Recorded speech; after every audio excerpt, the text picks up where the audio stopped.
Dans son esprit de début, l'école de Paris rassemble des artistes et des créateurs venus de différents pays étrangers.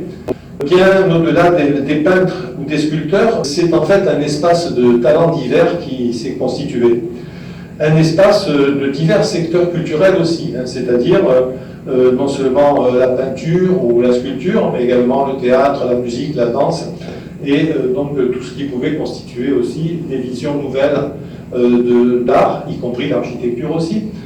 En fait, malgré les heures sombres de la Première Guerre mondiale, de 14-18, les arts, la littérature, les théories des arts et de la poésie atteignent des sommets, comme par exemple avec Guillaume Apollinaire. Nous sommes aussi en simultanéité de centenaire ou d'anniversaire, puisque Amedeo Modigliani est mort en 1920.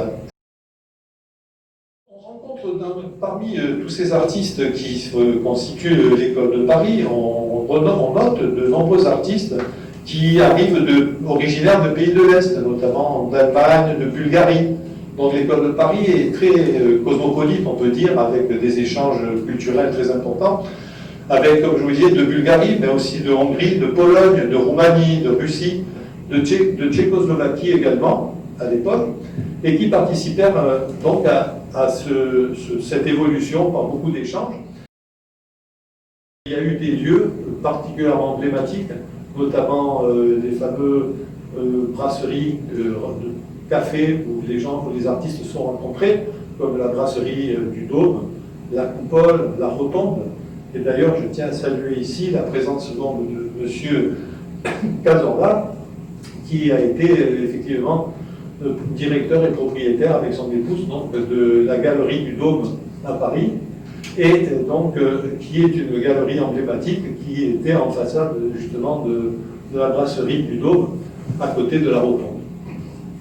Et d'ailleurs, M. Cazorla, merci d'être présent, qui donc a eu l'occasion d'ailleurs d'exposer aussi Toffoli lorsqu'il s'occupait de sa galerie.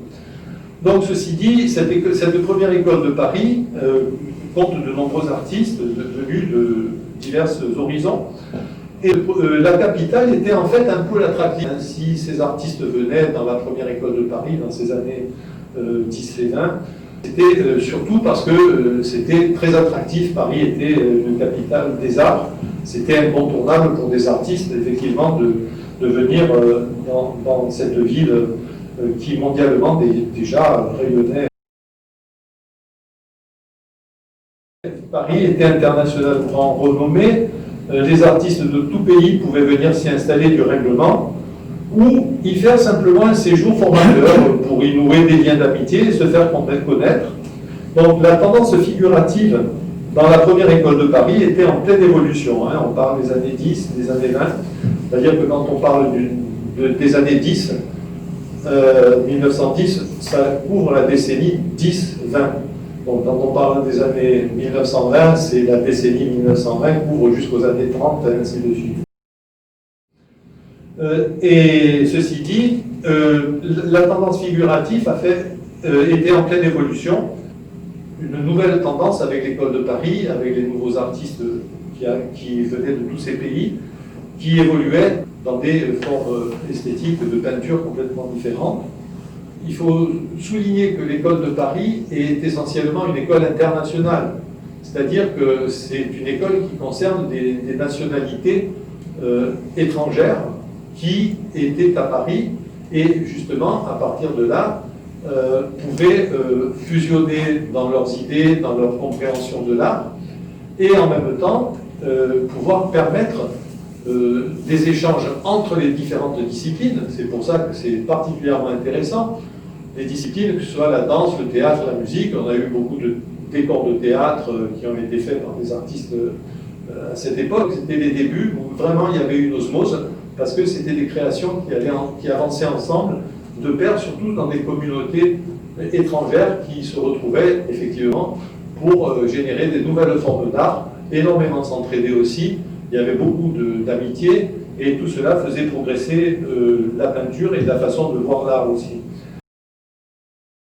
L'école de Paris est essentiellement une école internationale. Il s'agit, si on regarde d'un point de vue un peu plus sociologique, il s'agit d'un éveil socioculturel. Cette école transdisciplinaire au début en arrivera progressivement à se centrer plus sur le pictural, plus sur les beaux-arts, et progressivement il y aura une distension, on peut dire, des liens qui étaient ces liens vraiment de fusion de toutes les disciplines artistiques.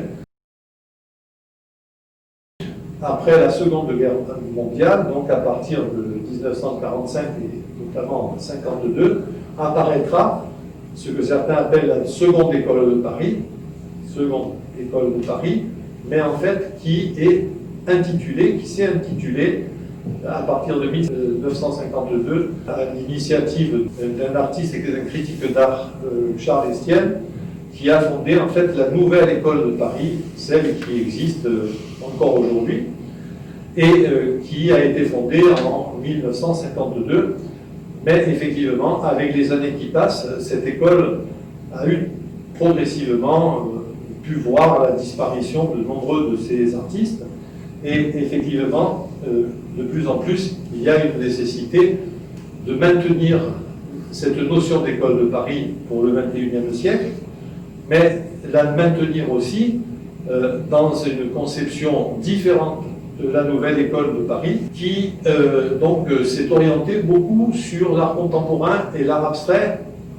Et on peut dire que cette nouvelle école de Paris a joué un rôle très important à partir des années 52, puisque à l'époque il y avait la nécessité de passer de l'art moderne à l'art contemporain, effectivement aussi, mais on avait beaucoup d'influence aussi à l'après-guerre en provenance des États-Unis, notamment avec des artistes comme par exemple Pollock, Jackson Pollock ou de Kooning par exemple, qui avaient d'ailleurs des moyens d'État très importants pour développer de nouvelles conceptions artistiques avec de moyens d'exposition, moyens de création.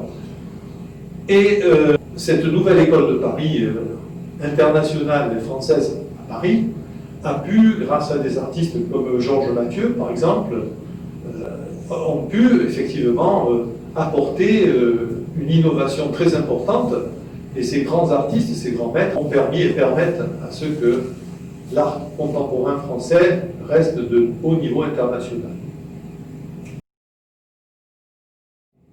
À l'heure actuelle, sur environ, on peut dire cela, environ 200 peintres et sculpteurs qui ont pu composer la nouvelle école de Paris depuis 1952, on peut considérer qu'il y en a actuellement, on peut dire, environ une dizaine qui sont toujours vivants. Et la majorité de ces artistes de 1952, qui avaient à peu près une moyenne d'âge, disons, d'une trentaine d'années en 1952, bien entendu, si maintenant ils avaient eu 32 ans en 1952, ils auraient atteint aujourd'hui 100 ans. Donc, pour vous donner une idée, que effectivement, nous sommes actuellement en déperdition de notre patrimoine culturel à travers l'école de Paris, de la nouvelle école de Paris, et il y a quand même une certaine urgence à ce qu'il y ait une prise de conscience pour sauvegarder cette école de Paris qui est en fait un patrimoine culturel immatériel. Et l'objectif de ce manifeste, l'objectif de ce centenaire aussi, comme on a pu le dire aussi il y a quelque temps, le plus bel hommage que l'on peut rendre, c'est effectivement de porter renaissance, de porter survie, parce que effectivement, l'école de Paris mérite effectivement d'être sauvegardée, renouvelée, bien entendu, et ensuite évoluer vers une école du XXIe siècle.